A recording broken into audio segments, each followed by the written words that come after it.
Welcome to CMO Confidential, the podcast that takes you inside the drama, decisions, and choices that go with being the head of marketing. Hosted by five-time CMO Mike Linton. Typeface helps the world's biggest brands move from business brief to fully personalized campaigns in hours, not months, with its agentic AI marketing platform. They are the first enterprise platform with agentic AI marketing workflows designed to instantly automate work that used to take weeks. With Typeface, one campaign scales into thousands of personalized experiences across ads, email, and video while staying true to your brand. The company's AI native platform integrates seamlessly into your MarTech stack and marketing workflows and includes enterprise-grade security. Adweek named Typeface AI Company of the Year. Time Magazine featured them as a best invention, and Fast Company called them the next big thing in tech. See how major brands like ASICS and Microsoft are transforming marketing with Typeface. Learn more at typeface.ai/CMO. Welcome, marketers, advertisers, and those who love them to Chief Marketing Officer Confidential. CMO Confidential is a program that takes you inside the drama, the decisions, and the politics that go with being the head of marketing at any company in what is one of the most scrutinized jobs in the executive suite. I'm Mike Linton, the former Chief Marketing Officer of Best Buy, eBay, Farmers Insurance, and Ancestry.com. And I'm here today with my guest, Dr. Dan McCarthy. Today's topic, the unfairness and disparate impact of privacy policy. Now, Dan is a professor at the University of Maryland, which the business school is in his background right now, if you're watching us on video. Previously, he was an assistant marketing professor at Emory University, where he created what may be the first customer lifetime value course. His specialty is the application of statistical methodology to contemporary marketing problems. He has been one of our most popular guests in spite of all the titles we have put with him over the past few years of the show. So it's great to have him back to discuss his latest research. Welcome, Dan. Yeah, it's great to be back. And it's a fun topic. So excited to dive into it. It's a lot more fun than it sounds. And let's discuss this research, which was titled Evaluating the Impact of Privacy Regulation on E-commerce Firms, Evidence from Apple's App Tracking Transparency. Now, I know this is a lot more exciting than it sounds, and I can probably hook you up with some marketing creative folks for your next research title. But for now, let's just tell our listeners what this is all about. Yeah, so the basic story is that as a lot of you may be familiar, a lot of people have not been happy with how they feel they've been tracked, and they kind of talk to their friends. Next thing they know, they see a Google ad about that thing, even though they're like, I never even went on the web about that thing. How are they collecting this data on me? And what Apple had done with one of their previous iOS updates was they instituted this app tracking transparency policy. And all that means is you download a new app, the Nike Run Club app, and you open it up. And the first question that it asks is, do you want this app to track you across devices, et cetera? And 80-90% of people, they have no idea really what exactly that means, but they say, well, this kind of sounds like something that's bad. I don't want that to happen to me. So they ask app not to track. And Right. And all that means to a company like Nike is that before, if you're kind of scrolling through your Facebook feed, you see that new pair of, Nike Vaporflies, you click through on the link. Well, now suddenly you're not on Facebook anymore. And if the person then made a purchase at the Nike website, previously Nike would have known that the Facebook ad is what caused that conversion to occur. But now we don't have that identifier anymore. So you might make that purchase, but now Nike won't know that it came from the Facebook ad. So that's really the big thing. They call it this IDFA. It's basically a customer ID. But the customer ID was shared, kind of across all the different domains that people would go to. And so companies like Facebook, they kind of rely on these ads for, for their ad revenue. Right. They kind of took a big hit because now they can't really, say definitively this ad caused this or that to occur. So it's like a big source of data that effectively went away for them. And when did this get put in? And I'm thinking back, like if I look for like, if I'm cooking and I need a new pan, I look in there and I look for the pan, and then suddenly I get like 10,000 ads for pans or pots. Um, Tell me, like, when did this come in, and then what was it? Like, how did the ads get served beforehand, if Yes, anything? a good question. It was so this policy went into place in kind of late April 2021. Yep. But interestingly, like some of the other iOS updates, they kind of slow roll it at the beginning. Yes, they don't kind of push people aggressively to do the update, but it was kind of in June where they started to really nudge people to update to the new iOS. I think it was 14.5, and so it was really at that point that it went into effect.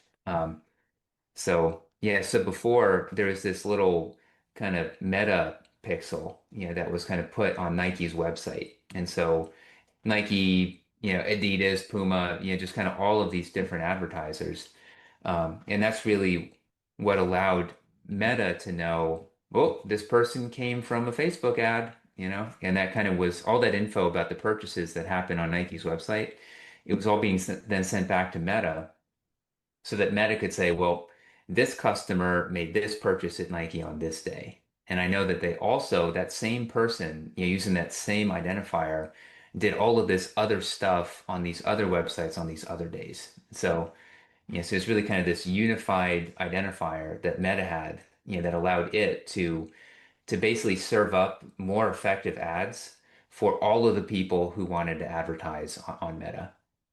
So this has blown up attribution. And this is only iOS, right? Did everyone else have to do this too, or it's just iOS? Just iOS. And that kind of is one of the other big things. So you have, everyone's heard of GDPR, you've heard of CCPA. Why don't you tell everybody what those mean, just because everybody might not know? Yeah, those are basically other kind of government instituted privacy initiatives.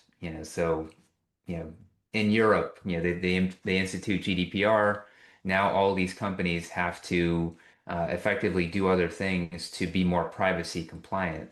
Apple's ATT is kind of an example of what they call self-regulation, Yeah. where it's kind of the companies themselves that are instituting these privacy policies.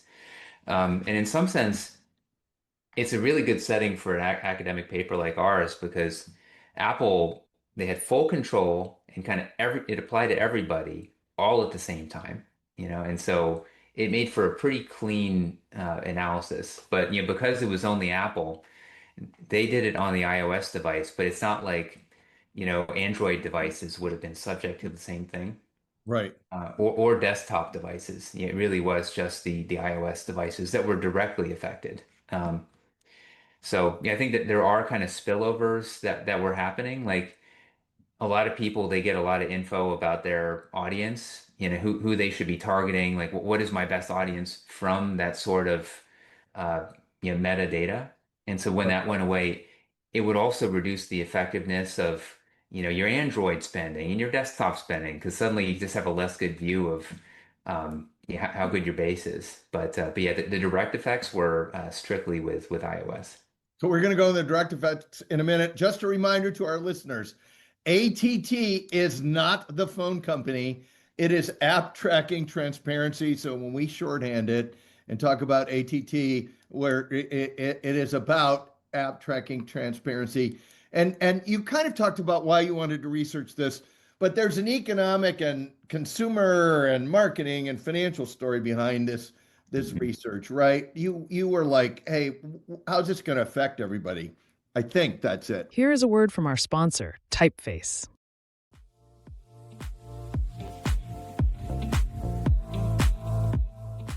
To orchestrate workflows across channels, meet Arc Agents. Your AI teammates handling complexity so you can focus on what matters. All within a reimagined workspace where you and AI create as one. Spaces works the way you do. Create anything, from documents to videos to entire campaigns, at scale. Our agents help you craft campaign storyboards, powered by your Brand Hub, giving you the perfect starting point. Transform one asset into countless variations for every audience and market.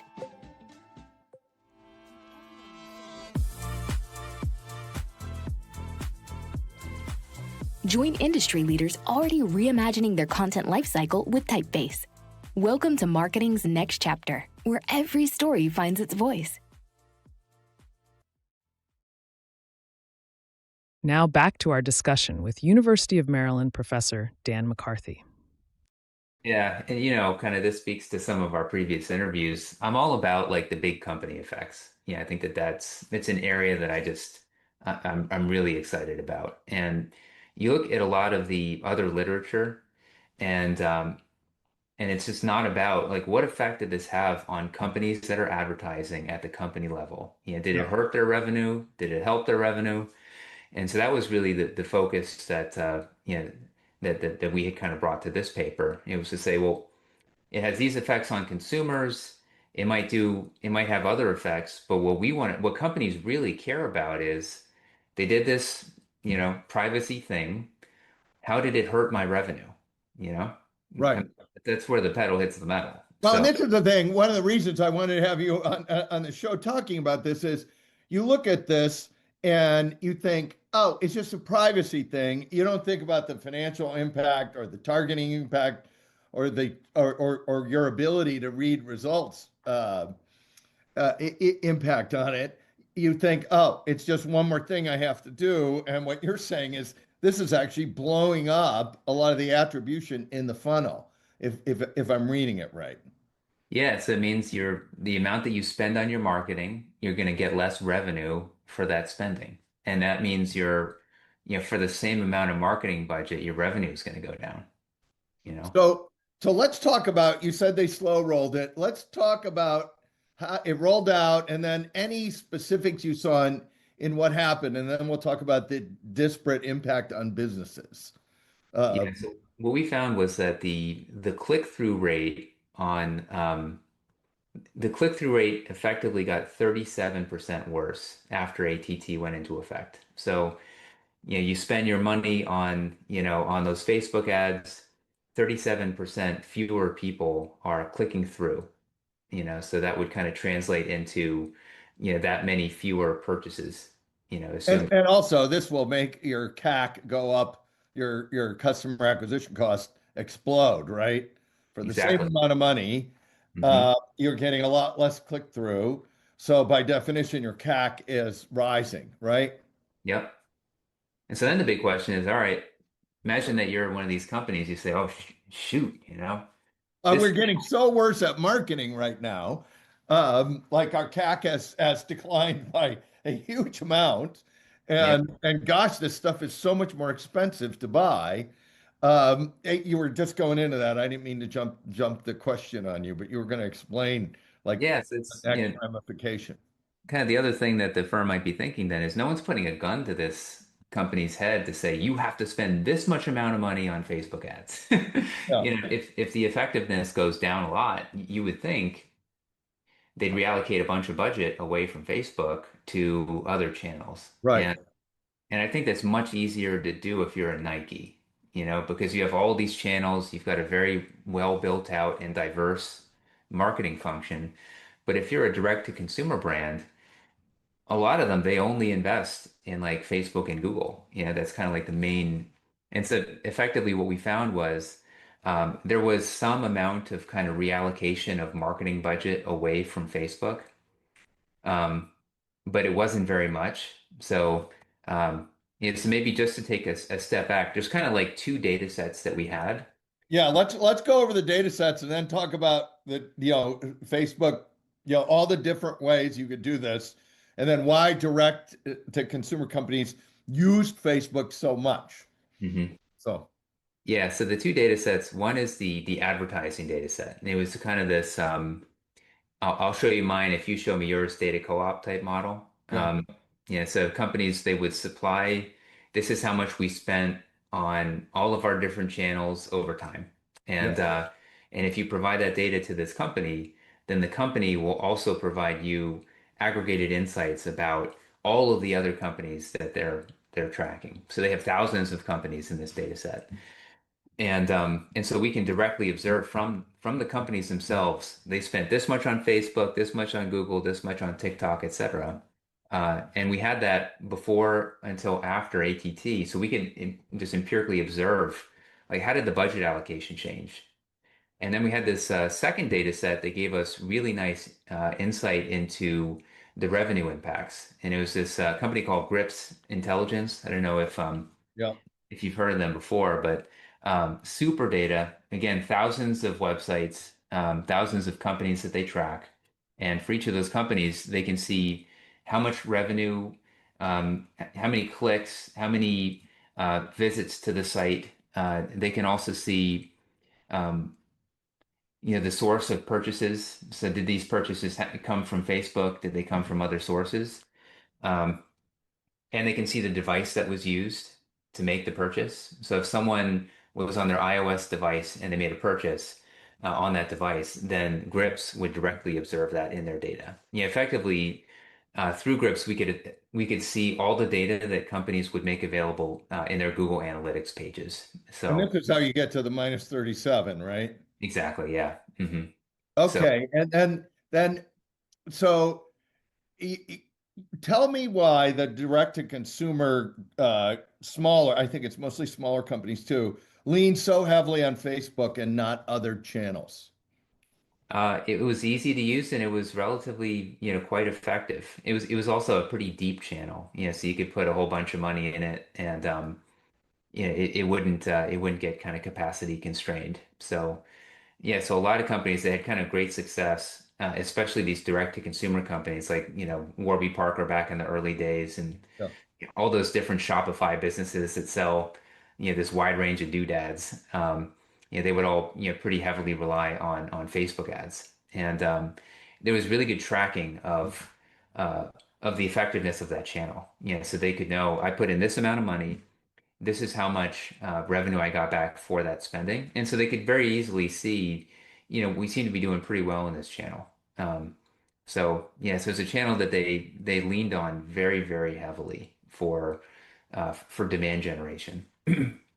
And so I think this is super interesting because suddenly you are driving all this marketing, you have a really clear view of your acquisition, a really clear ROI look, and suddenly this privacy thing rolls out, actually probably slowly over time. So it's not like you hit a CAC cliff. You probably are, your CAC is decreasing as the adoption goes, and then boom, suddenly on, and if the average is 37, I'm sure there's a bunch of people that just completely fell off the cliff. Yeah, Oh, go ahead. yeah, the people where it completely fell off the cliff were, well, so there's the effectiveness of that form of advertising, and then there's like the downstream consequence for revenue. The downstream consequence for revenue was like super bad for the smaller companies. They were the ones who took almost all of the hit. Yeah, so one thing that we had done was we said, imagine that we kind of rank sorted all the companies that we're tracking Yeah. and then just get like that middle 50% customer. Um, the ones bigger are the big companies, the ones that are smaller are the smaller companies. So just kind of split it up by the median in that way. The big companies actually were unaffected by ATT. Because I can move all my money to anywhere. And I have practice with all those other channels as well. But if I'm Mhm. a little company, I only have practice with one channel. This is why you think it's really unfair, right? Yeah. So for the small companies, so for the overall average, the impact on revenue was again about 37%. Although it depends on, exactly how you do the measurement. Yeah. But for the smaller companies, it was like north of 60%. Yeah, so they got thwacked. So yeah, so this was very tough for them. And are the little companies recovering, or did this put just a lot of them out of business? I think a bunch of them likely went out of business. Um, Now, I would say that you hear 60+% revenue decline. I should kind of clarify it's like a relative revenue decline. Right. You were It's within the channel, right? It's only the part you can see. Yeah. Well, it's actually overall revenue for these companies, but it's Yeah. kind of like relative to other companies that did not I have got it. high exposure to the Facebook ads. So what we effectively found was, um, if you were primarily investing like Google and these other marketing channels, your revenue kind of continued to kind of move up. The companies that invested very heavily, they were very, very reliant on the Facebook ads. The revenue had been going up before ATT, and then it kind of went flat. And so it wasn't like the revenue fell by 60%. That would be, I mean, that'd be that'd That'd be be catastrophic. You'd be yes, you push the. Hey, I have a question. So when stuff like this gets done, how come your research is not done in advance, or how come like Apple or the government or whoever putting this in doesn't think about this kind of research done in advance to see what would happen? Why is it after the fact? well, from a researcher standpoint, now that the dust has settled, we've seen multiple years kind of post implementation of ATT. That gives us like really good data to be able to say, oof, this had this effect, and we can kind of do all these different analyses. Imagine that it was, imagine that it was kind of like April 1st, 2021, like right before they were planning to roll it out. Yeah. We wouldn't have had any data, to Yeah. directly observe to be able to see the effects. So, so I'd say, now that we have a paper like this that's out there, one could imagine if another privacy initiative was being contemplated, they should certainly look to papers like ours for guidance. Like, wow, this might hurt small firms. Let's let's talk about what marketers around the world should be thinking about this, particularly if they're with smaller companies or Facebook heavy. You got also AI creating a lot of zero-click search. So maybe some of your Google search is declining as well, or maybe more expensive.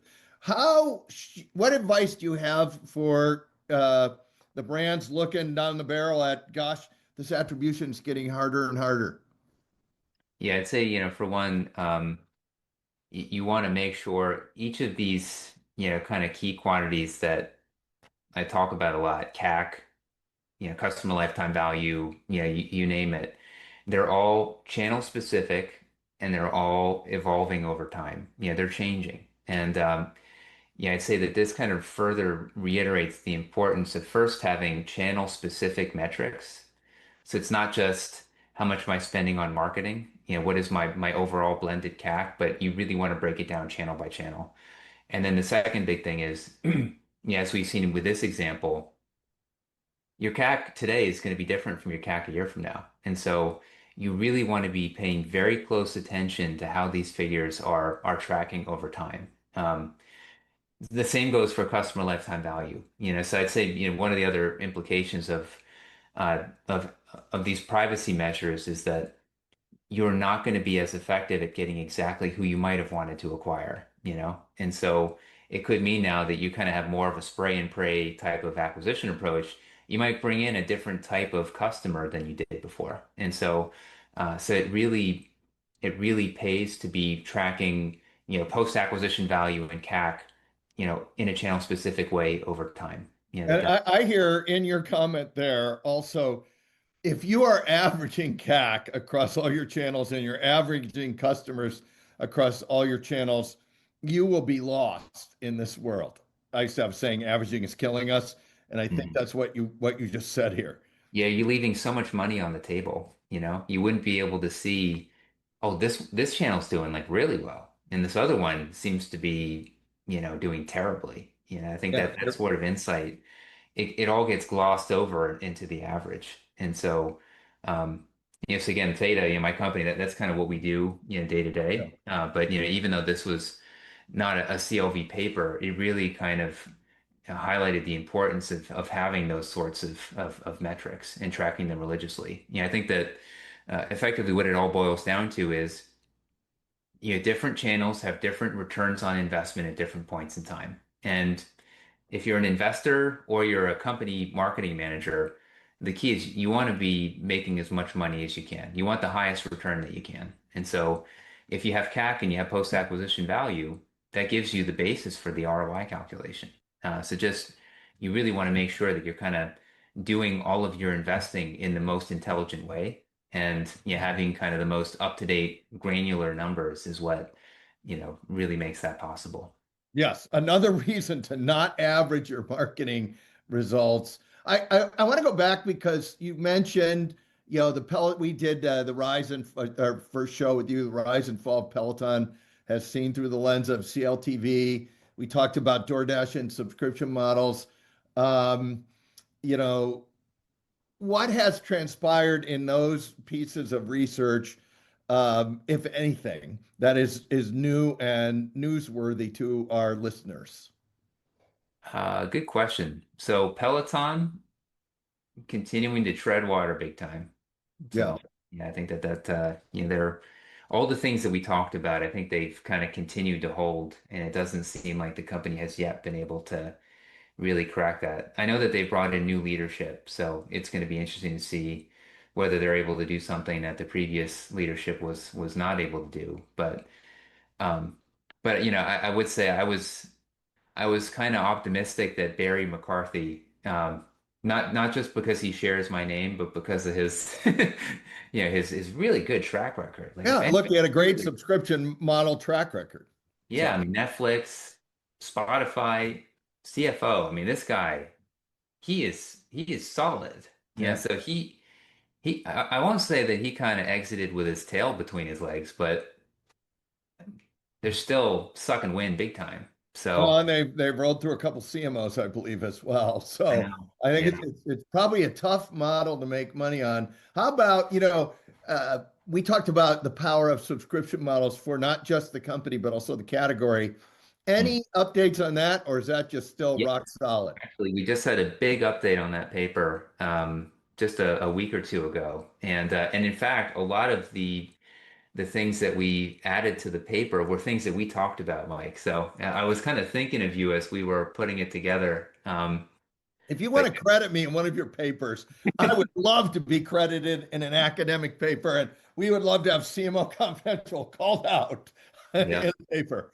we'll So put it in the acknowledgement section. there we But yeah, go. I think one of the things that we talked about was when a category matures, do the effects change? If you're the last one in to create a subscription program, what does that mean? And I'd say one of the things that we found, so we really did a deeper dive into kind of how things were different when Postmates launched their subscription versus when DoorDash launched their subscription. And the good thing about DoorDash was when they launched Dash Pass, Postmates Unlimited had been in the market for a while. And so you have some people that are signing up for Dash Pass for the very first time, but you had some people who they sign up for Dash Pass, but they actually previously had a Postmates Unlimited subscription and then they canceled it. And Yeah. so, you've got these people who've got kind of varying degrees of prior experience with these delivery subscriptions.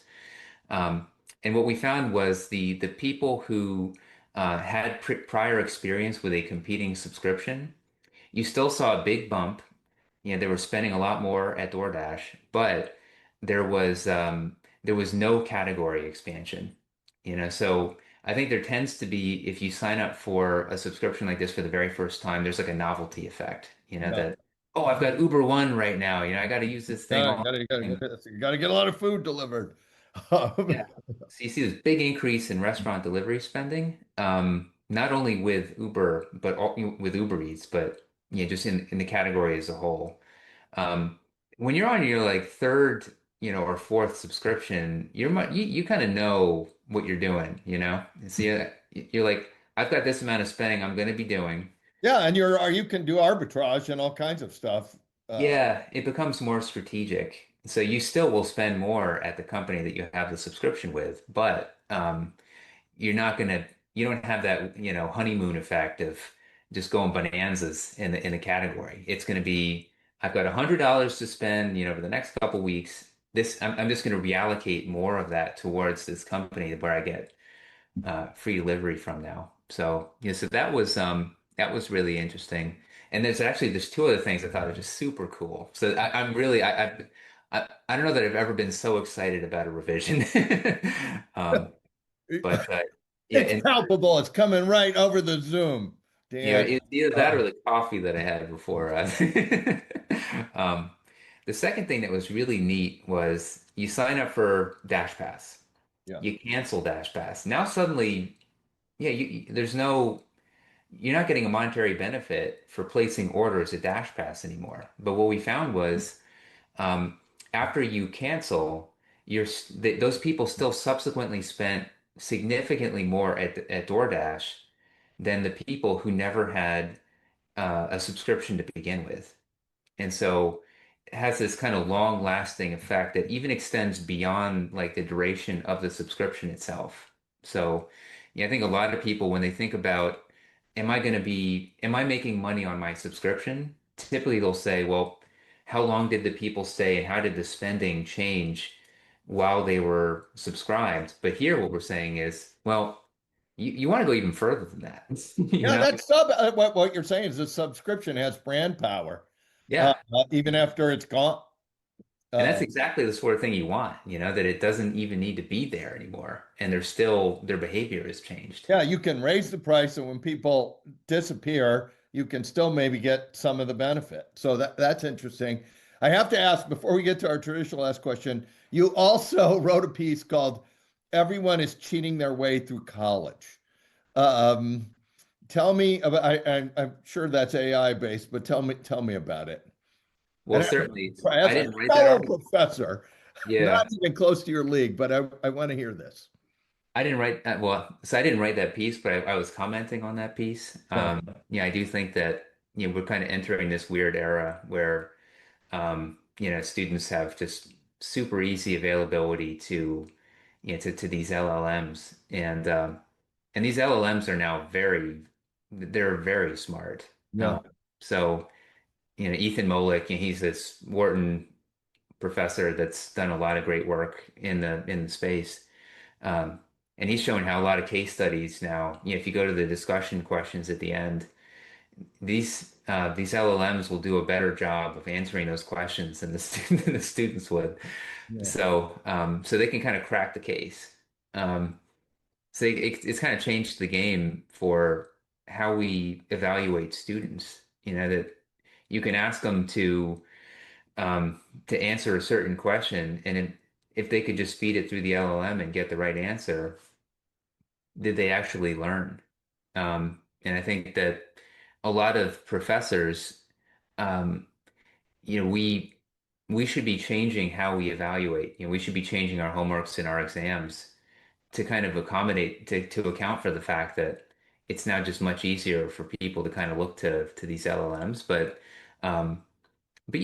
people get busy. They don't want to change all of their homework, and so there could be this inertial effect, and we have to change, because Yeah, otherwise, because you're not going to teach them to think, uh, which is probably the biggest job, right? yeah. I mean, that's if the goal is to get students to learn, then they won't be learning. They'll get the right answers, but they won't have learned anything. So I think, I'll often say that you're learning when you're kind of struggling with something. And obviously, you don't want to struggle for struggle's sake, but yeah, I would say that that the learning is in the struggle. Well, and let's go to the giant gap this will cause when you get to a real job where they don't give you a project where they already know the answer. They give you Mhm. a project where there is no answer. And if you're not trained on how to get that answer and struggle through everything you're talking about, you are going to probably be terrible at that job. At least that would be my take from Yep. a business perspective.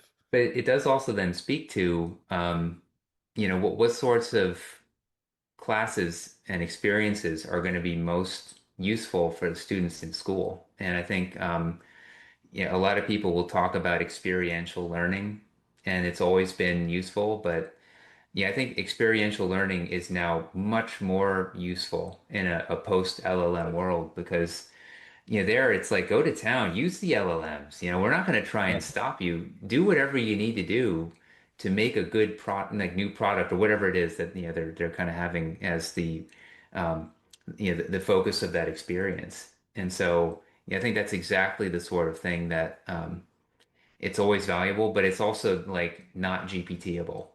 So Yeah, yeah. Because that's what's going to be in the real world. I think that's a great way to get us to our last question, which you are very familiar with. Practical advice for our audience we haven't discussed yet, and or the funniest story you can share on the air. You have to pick one or both of those, but you must pick at least one. practical advice. I would say, and this goes back to that subscription paper. Yeah, We found with this Postmates Unlimited subscription, the big concern was these people, they're signing up for a subscription because they know, 2 months from now, they're all going to have babies. And so it's not the subscription that caused them to spend more, it's the fact that they're going to have babies. yeah, And so that's kind of a potential concern that all these people, they're just super rational, forward-looking actors. And that absolutely, there's some effect that will have. But what we found was that people are quite irrational with these subscriptions. That here you know exactly what you're going to get. You get free delivery, and you pay $10 a month, and that's it. There's no other intangible benefits of having a subscription. So if you're making less than like 3 orders a month, you've lost money on the subscription. So you yeah, think, all right, I'm only going to keep this thing if I'm making money on this thing. And it's like, no, 80% of people lost money on their subscription.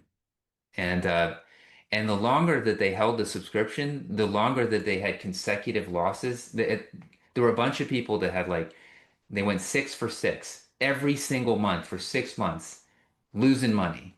yeah, And they still have they actually have a higher likelihood of keeping their subscription than the average person at the onset of signing up for the subscription.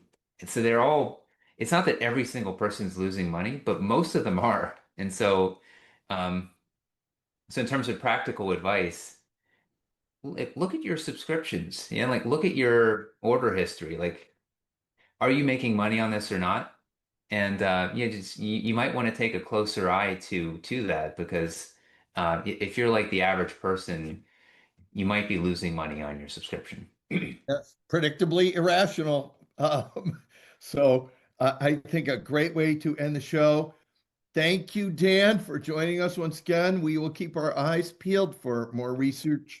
And thanks to everyone for listening to CMO Confidential. If you're enjoying the show, hit the like button and subscribe. Look for all of our shows on Spotify, Apple, and YouTube, which include the Warby Parker case. I can see clearly now through my CLTV glasses. The Budweiser case, how not to manage a socio-political issue. The Insomnia Cookies case and Northwestern's ghost model, and managing the gray area, the fine line between marketing and lying. And of course, all of Dan's earlier shows. Hey, all you marketers, stay safe out there. This is Mike Linton signing off for CMO Confidential. Typeface helps the world's biggest brands move from business brief to fully personalized campaigns in hours, not months, with its agentic AI marketing platform. They are the first enterprise platform with agentic AI marketing workflows designed to instantly automate work that used to take weeks. With Typeface, one campaign scales into thousands of personalized experiences across ads, email, and video while staying true to your brand. The company's AI native platform integrates seamlessly into your MarTech stack and marketing workflows and includes enterprise-grade security. Adweek named Typeface AI Company of the Year. Time Magazine featured them as a best invention, and Fast Company called them the next big thing in tech. See how major brands like ASICS and Microsoft are transforming marketing with Typeface. Learn more at typeface.ai/CMO.